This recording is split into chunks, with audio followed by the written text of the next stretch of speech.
Hi guys, Billy back, and this time we are looking at the Mezco 112 Collective Leatherface from the Texas Chainsaw Massacre movie.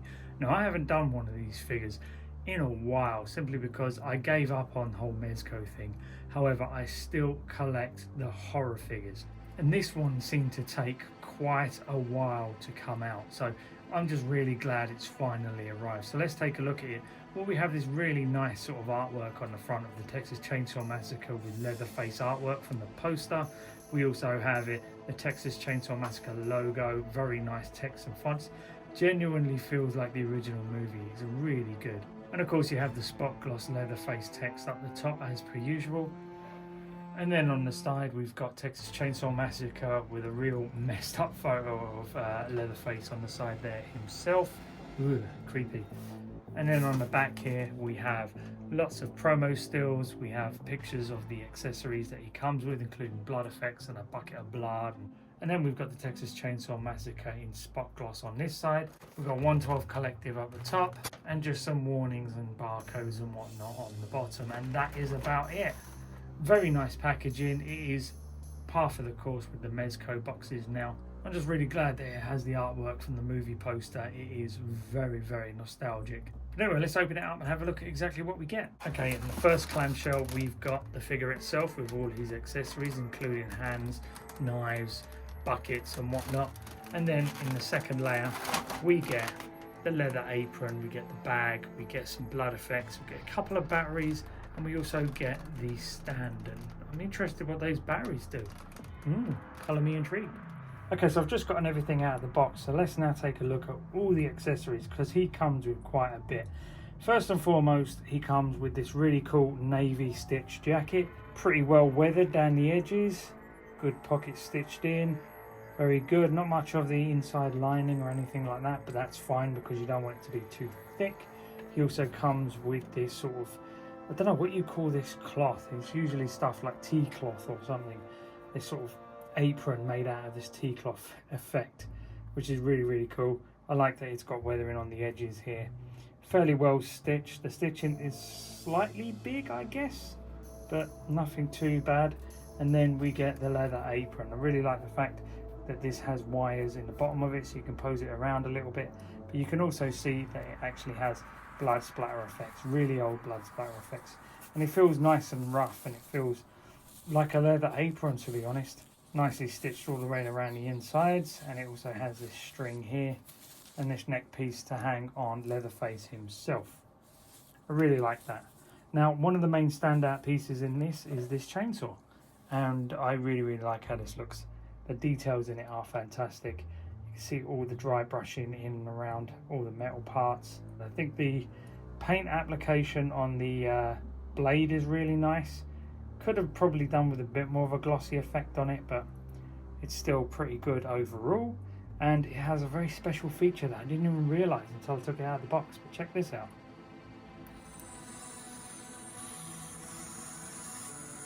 It's got a chainsaw effect noise. I mean, it's pretty cool. I mean, it's a little bit weak, but what do you expect? It's not going to have a very large speaker in it or anything, but that's a cool, nice effect if you really want to use it. You know, somebody comes around and says, hey, I really like the look of that Leatherface, you can probably impress them just a little bit more with that sound effect. He also comes with 3 blood effects. These fit nicely onto the blade itself. Let's slide this on. Just about squeezes in, but that looks really cool, and it looks very dramatic. Bit cartoonish if you ask me, but still pretty good overall. I think Patrick Bateman by Iconic Studios had this as well. Very, very similar. Works really well, but you know, it can be a bit too cartoonish for some people. But you also get this bit as well, which could actually sit on the bottom and could fit on, and you can have it sort of like resting on someone's shoulder, or you know, across their torso or something, make it look really violent and nasty. But yeah, that looks pretty cool. And then we get this really small blood effect, and this blood effect here, this goes onto the hammer, I believe, he uses to knock out one of his victims early in the film. And yeah, that's pretty effective. Now, looking at the hammer itself, we've got some blood splatter on the end of the hammer here, plus also nice wooden effect all the way across it. Very nice gunmetal brushing all the way around the top. Yeah, I've got no complaints about this. This looks pretty effective. And also he comes with this butcher's knife again. It's got nice blood effects on it. Very well shaped. It looks like it's been panel beaten and roughed and pitted. And I like all the detail they've put into the handle here. It's actually quite movie accurate. Kudos to them for that. And he also comes with this tiny little bone knife. Look at this. It's very small, but again, very effective. Something he uses in the film. A filleting knife type thing. And yeah, it's probably got human bone just on the handle here.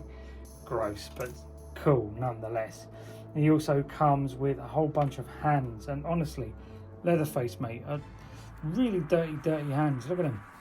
Listen, mate, if you're gonna be cutting people up and eating them and, you know, butchering them, could you at least, you know, clean your hands? It's not very sanitary, mate, is it? It's not very sanitary at all. But they're very well made, very nicely sculpted as per usual. And again, nice and dirty. I really like that dirt effect. It adds so much grossiness to the character itself.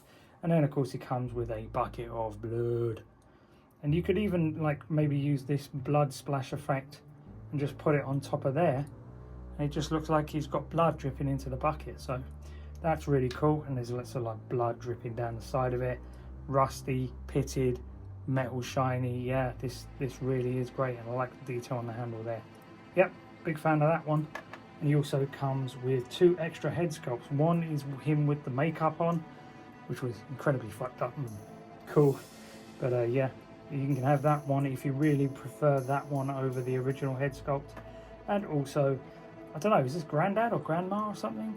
Yeah, but he's wearing a wig. I really like that effect. It's all weathered and beaten. Perfect for a horror figure. Overall, with the accessories, I don't see you complaining too much. It's got everything you need for a Leatherface figure, except for maybe a few bloody torso pieces, but that might be in bad taste, who knows. And finally, he comes with this stand with the movie poster on the top of it, which is really cool. And he also comes with this foot peg, so you can rest him on there pretty comfortably. But if you want to have him a bit more sturdy, you've got this arm to do it with as well. And you also get the gratuitous Mezco bag to put all the spare accessories in that you're not going to be using. And then coming in and having a look at the figure itself, I really like what they've done here. Yep, you can see they've done like a little wash on the face to make it look old and leathery. And he's got some really nice dry brushing in the hair as well to bring out some of those front details. It's not a flat black. And again, that shirt, the stitching is really good. And I like the collar. It's not too big. I don't know if it shows up on camera, but in real life, it looks really well made. And I absolutely love that really messed up little tie. It's a bit starchy and stiff, but that's fine. Okay, one of the things I realised while posing the figure is that this tie is actually on a movable loop. So you can move this across like that for the iconic scene where he's running along in this head sculpt. So yeah, that's a pretty nice touch. And look, he's even got stains on the pocket here. And yeah, I absolutely love what they've done with this figure. My only real gripe here may be that the joints are a bit ugly. It's something Mezco do a lot. But yeah, it feels like they've actually sculpted a whole new torso for this guy, because it's all solid and it's hard. So yeah, it's nice because they've actually maybe done a whole new torso for him. And he has got that really cool pot belly, and he's also got that sort of old Texas style belt. I don't even want to know what kind of leather that is, do you know what I mean? But yeah, coming down you can even see that the pockets are real in the trousers, and they're all nicely stitched at the front. And yeah, they're weathered down the bottom by the legs. It looks dirty. And then the shoes are nicely sculpted as well. Articulation wise, this guy will give you as much articulation as you need. I mean, to be honest, he wasn't the most dynamic of characters anyway. He just lumbered about the place. So you're going to get plenty of articulation out of this guy, more so than the character in the movie maybe. But yeah, there is lots of movement in that head and neck.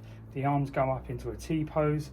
There is a bicep swivel, there is a double bend in the elbows, and the hands are on wrist pegs as per usual. The torso twists pretty well. There is a little bit of a crunch, and he does lean back a little bit, but pot belly restricts that just a little bit. He can't fully Van Damme, but he nearly can. There is a double bend in the knees, there is a thigh swivel, and the feet are on wrist pegs. If we pull these trouser legs up, you can see the full cowboy boot. Really nice touch. They didn't even have to do that, because if you do pose this in any way, you're not really going to see that unless you've got the trouser legs lifted up. So the fact that they've actually sculpted in the top of those cowboy boots is a really nice touch. And I love how the heads just pop off quite snugly. It's just like a little pop, like that. Really nice. Okay, so overall, what do I think of the figure? Well, it's just proof that Mezco are always improving on their designs.